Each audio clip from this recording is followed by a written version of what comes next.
Good morning મિત્રો, ફરી એકવાર આપણે ધોરણ 10 ની અંદર સામાજિક વિજ્ઞાનની અંદર પ્રથમ પ્રકરણ ભારતનો વારસો જેનું આપણે અગાઉના લેક્ચરની અંદર અભ્યાસ કર્યો હતો. આજનું આપણું લેક્ચર શરૂ કરીએ એ પહેલા થોડોક રિવિઝન આપણે અગાઉના લેક્ચરનું આપણે કરી લઈએ. તો કે સૌપ્રથમ આપણે એવું જોયું તો કે ભારતનો વારસો, તો કે ભારત એક પ્રાચીન સંસ્કૃતિ ધરાવતો દેશ છે કે જેના વિશે આપણા પ્રાચીન ગ્રંથ વિષ્ણુ પુરાણની અંદર કહેવામાં આવેલું હતું તો કે હિમાલયની દક્ષિણે અને સમુદ્રથી ઉત્તરે આવેલા જે ભૂમિ ભાગ રહ્યો એને ભારત વર્ષ તરીકે ઓળખવામાં આવે છે.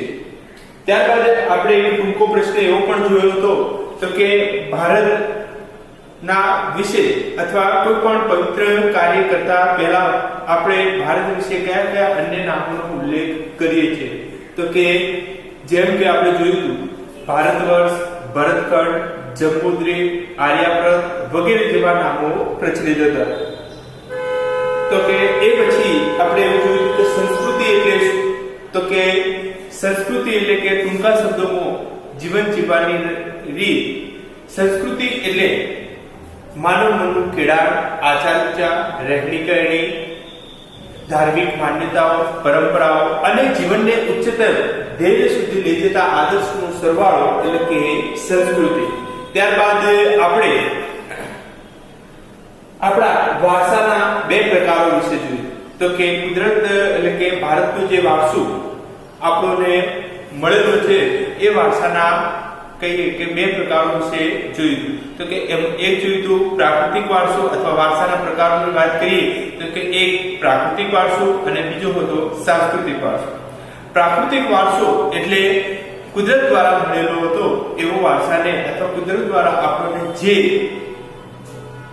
વારસો મળેલો છે એને આપણે પ્રાકૃતિક વારસો અથવા કુદરતી વારસો તરીકે ઓળખીએ છીએ. બીજા શબ્દોમાં કહીએ તો કે પ્રકૃતિ, પર્યાવરણ અને માનવ જીવન વચ્ચેના જે નજીકના સંબંધો એટલે કે પર્યાવરણનો એટલે કે પ્રાકૃતિક વારસો.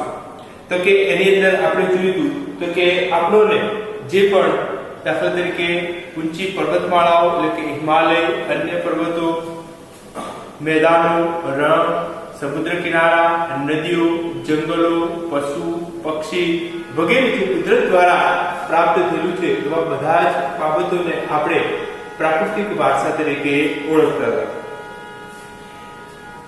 આની અંદરથી જ આપણે એવું જોયું તો કે નદીઓને લોકમાતા તરીકે શા માટે ઓળખવામાં આવે છે? તો કે માનવીની સંસ્કૃતિની શરૂઆત એ નદીઓ કિનારે જ થઈ. તો કે એમાં પણ ખાસ કરીને ભારતીય સંસ્કૃતિની જ્યારે વાત કરવામાં આવે ત્યારે ભારતીય સંસ્કૃતિનો ઉદ્ભવ એ સિંધુ અને રાવી નદીના કિનારે થયો. તો કે માનવીની પાયાની જરૂરિયાત એટલે કે પીવાના પાણીની સાથે કઈ કે સિંચાઈ માટેનું પાણી, ઉદ્યોગો માટેનું પાણી, તો કે રોજબરોજના જે સમયે ધાતુની શોધ થઈ ન હતી એ સમયે માનવી પોતાના જીવન ઉપયોગના જે સાધનો એટલે કે માટીના જે વાસણો પણ એ નદીની રેતમાંથી જ એને બનાવ્યા.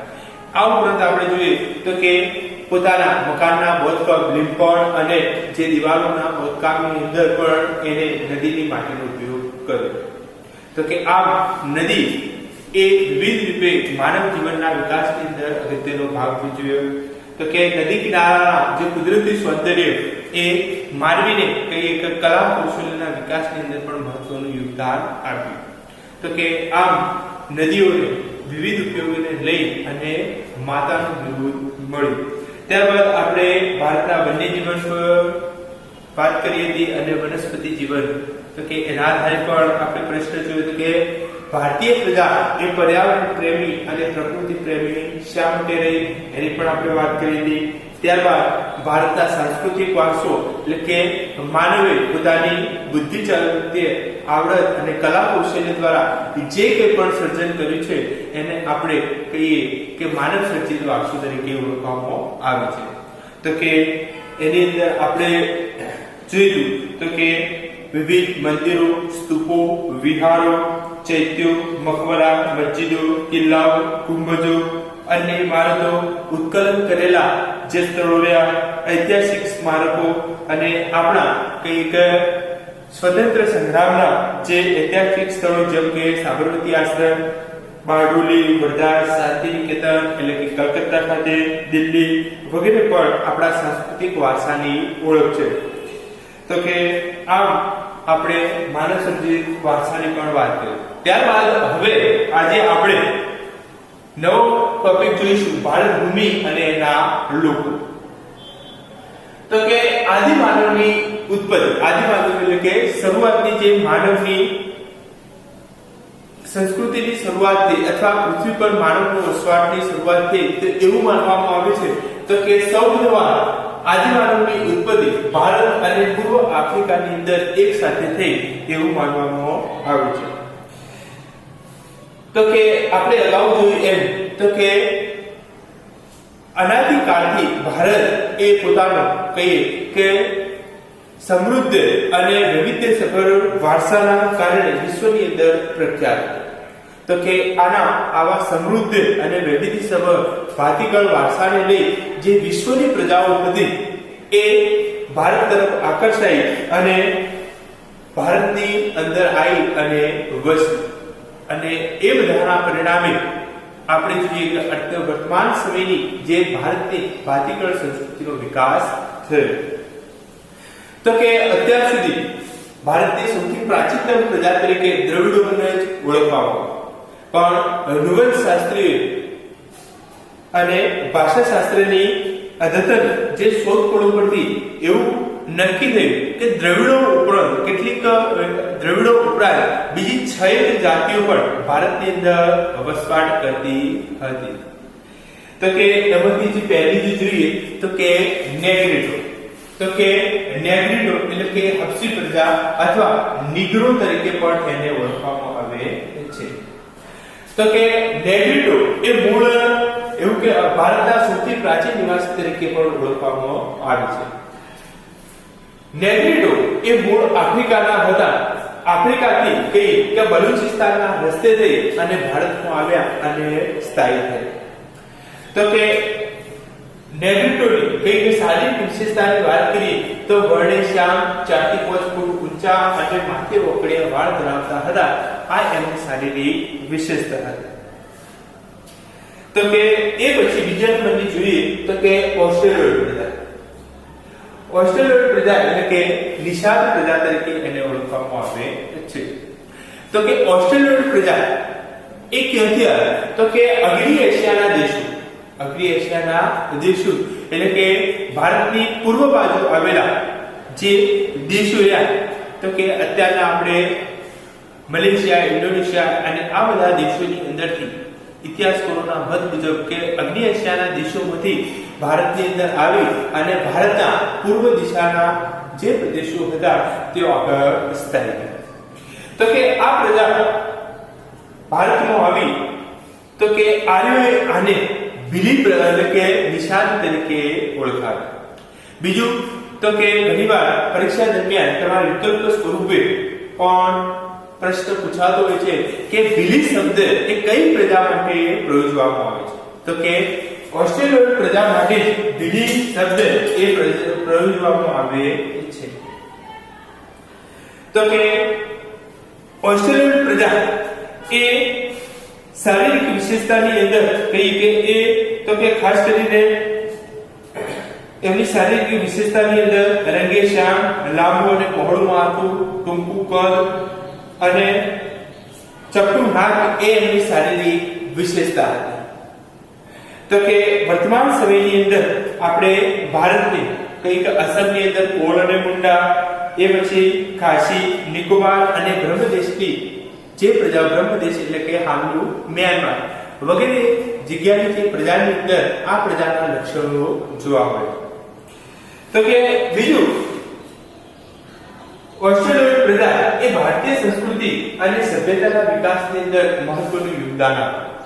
તો આવું શા માટે તો કે ઇતિહાસકારોના મત મુજબ ઓસ્ટ્રેલિયોઇડ પ્રજા એ કે પોતે અમુક પ્રકારના ખાસ કૌશલ્યોની જાણકાર હતી. જેમ કે માટીના વાસણો બનાવવા, ખેતી કરવી, સુતરાઉ કાપડનું વણાટકામ જેવા કૌશલ્યોની જાણકાર હતી અને એ પોતે પોતાની અલગ ધાર્મિક માન્યતાઓ પણ ધરાવતા. ત્યારબાદ જોઈએ દ્રવિડ પ્રજા. દ્રવિડ પ્રજા એટલે સૌપ્રથમ તો દ્રવિડ એટલે કોણ? તો કે આર્યોના આગમન અથવા આર્યોનો પ્રભાવ જેમ ઉત્તર ભારતની અંદર વધતો ગયો તેમ સમાન સંસ્કૃતિ અને સમાન ભાષા ધરાવતી જે ઉત્તર ભારતની અંદર વસવાટ કરતી પ્રજા ધીરે ધીરે આર્યોના પ્રભાવ વધવાથી ધીરે ધીરે દક્ષિણના રાજ્યો તરફ ખસતી ગઈ અને પોતાની સમાન સંસ્કૃતિ અને ભાષા જાળવી રાખ્યા. એ પાછળથી દ્રવિડ પ્રજા તરીકે ઓળખવામાં આવે છે. તો કે દ્રવિડ પ્રજા એ મોહેંજો-દડો અને પાષાણયુગની સંસ્કૃતિના સીધા વારસદાર તરીકે ઓળખવામાં આવે છે. તો કે દ્રવિડો એ પોતાની આગવી કહીએ કે માન્યતાઓ અને ધાર્મિક પરંપરાઓ ધરાવતા. તો કે દ્રવિડોની અંદર તો કે માતાને દેવી તરીકે અને પિતાને પરમાત્મા તરીકેની માન્યતા ધરાવતા. બીજું, તેમને ધૂપ, દીપ અને આરતીની પરંપરા પણ શરૂ કરી અથવા આપી એવું માનવામાં આવે છે. ઉપરાંત દ્રવિડો એ પ્રકૃતિ પ્રેમી અને પશુ પ્રેમી પણ હતા એવું જણાય છે. તો કે દ્રવિડોની અંદર માતૃમૂલક કુટુંબ વ્યવસ્થા એ પ્રચલિત હતી. બીજું, વર્તમાન સમયની અંદર જોઈએ તો કે તમિલ, તેલુગુ, કન્નડ અને મલાયમ એ દ્રવિડ કુળની ભાષાઓ તરીકે ઓળખવામાં આવી છે. જેમાં પણ શરૂઆતનું જે તમિલ સાહિત્ય એ ઉર્મિઓથી ભરેલું જોવા મળે છે. ત્યારબાદ જોઈએ અન્ય પ્રજાઓ. તો કે એમાં મોંગોલ, આલ્પાઇન, ડિનારી, આર્મોનોઇડ ની વાત કરવામાં આવે. તો કે એમાં સૌપ્રથમ વાત જોઈએ તો કે મોંગોલોઇડ પ્રજાએ ચીનના ઉત્તરી ભાગમાંથી તિબેટના રસ્તે થઈ અને ભારતમાં આવી અને ઉત્તર પૂર્વના જે પ્રદેશો હતા ભારતના તેવા પર આવીને સ્થાયી બન્યા. ધીરે ધીરે આ પ્રજાનું કહીએ કે સમય જતો ભારતીયકરણ થયું. અત્યારે પણ સિક્કિમ, ભૂતાન અને પૂર્વ બંગાળના કેટલાક ભાગોની અંદર આ પ્રજાના લક્ષણો જોવા મળે છે. તો કે આ પ્રજાની શારીરિક વિશેષતા જોઈએ તો કે પીળો અને એટલે કે પીળો વણ, ચપટો ચહેરો, ઉપસેલા ગાલ અને બદામી રંગની આંખો એમની ખાસ વિશેષતા. બીજું કહીએ કે પીળા વર્ણના લીધે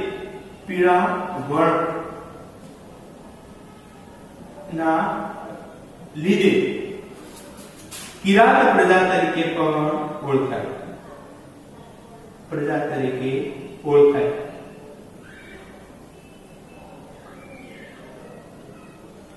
કિરાત પ્રજા તરીકે ઓળખાય. ત્યારબાદ જોઈએ તો કે બાકીની ત્રણ પ્રજાઓ આલ્પાઇન, ડિનારી અને આર્મોન. તો કે આ ત્રણેય પ્રજાઓ સમાન ભૌતિક ગુણધર્મો ધરાવતી. તો કે આ પ્રજા એ મધ્ય એશિયામાંથી આવી અને ભારતની અંદર સ્થાયી. વર્તમાન સમયની અંદર જોઈએ તો કે ગુજરાત, એમાં પણ ખાસ કરીને સૌરાષ્ટ્ર, મહારાષ્ટ્ર, છત્તીસગઢના ભાગો અને મધ્ય ભારતની અંદર કેટલીક પ્રજાની અંદર આ પ્રજાના લક્ષણો ખાસ જોવા મળે છે. આ સાથે મિત્રો આજનું આપણું આ લેક્ચર અહીંયા સ્થગિત કરીએ છીએ. ફરીવાર જ્યારે આપણે મળશું ત્યારે બાકી રહેલી અન્ય પ્રજાઓ, આર્યો વગેરેનો આપણે પરિચય મેળવીશું.